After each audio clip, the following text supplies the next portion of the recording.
The call came at midnight. Her voice shook, frantic, desperate. We could get arrested. I almost laughed.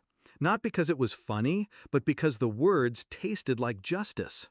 After all the years of silence, of swallowing betrayal, of watching my family treat me like a guest in my own life, finally, they were the ones cornered. And all it took was patience. That house wasn't just wood and glass, it was mine. The only thing I ever fought for, the only piece of ground I hadn't surrendered to their greed.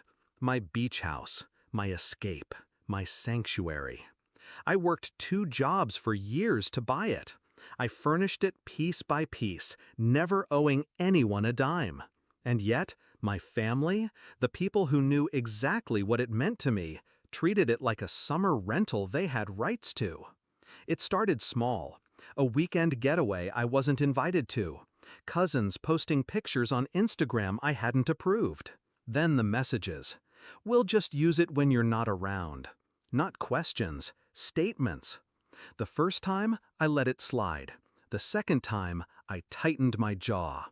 By the third, I knew this wasn't ignorance, it was entitlement. The betrayal revealed itself in layers. I found a listing, not a casual family stay, an actual online rental posting, photos of my furniture, my kitchen, my bed, booked under my mother's account. She had turned my house into her side business, and they never expected me to notice. I didn't confront them, not yet. Rage is easy. Revenge requires patience. So I waited. I tracked the bookings. I watched as names and dates filled the calendar. Weekends, holidays, vacations. Then I saw it. The jackpot. A wedding. 100 guests. Paid in full. Deposits cleared. Every detail set. I knew exactly when to strike. 2 months before the wedding, I walked into the county office. Calm. Professional. I filed a new lease agreement under my name. Locked in. Legally. Ironclad. 1 month before, I changed the locks. Every door. Every window. Security cameras installed. Alarms synced to my phone. 2 weeks before, I spoke to the event planner. A casual call. I let slip that the venue might not be available. I didn't cancel. I didn't interfere. I just planted the seed of doubt. And then, 1 week before the ceremony, when the panic had finally reached my mother's throat, she called. "Please," she begged. "They've paid thousands. We'll be sued. We could be arrested." Her fear was sharp, almost sweet.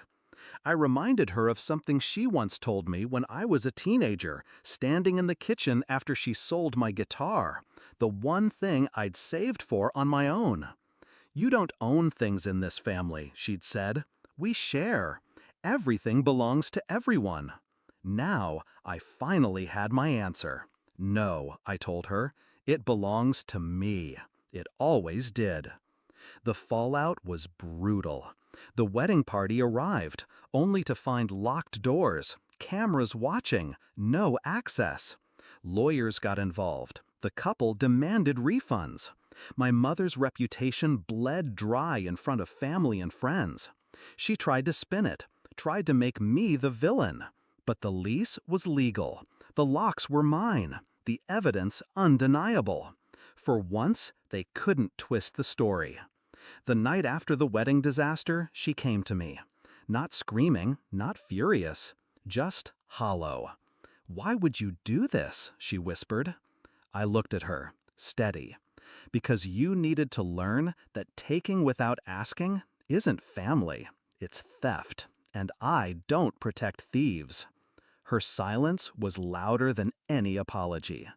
Now, when they look at me, there's no more laughter at my expense, no more assumptions that my property, my effort, my life are community property to pillage. They keep their distance. Invitations come less often. And when they speak of me, there's a careful edge to their voices, respect sharpened by fear. I don't regret it, because the truth is, they taught me how to play this game.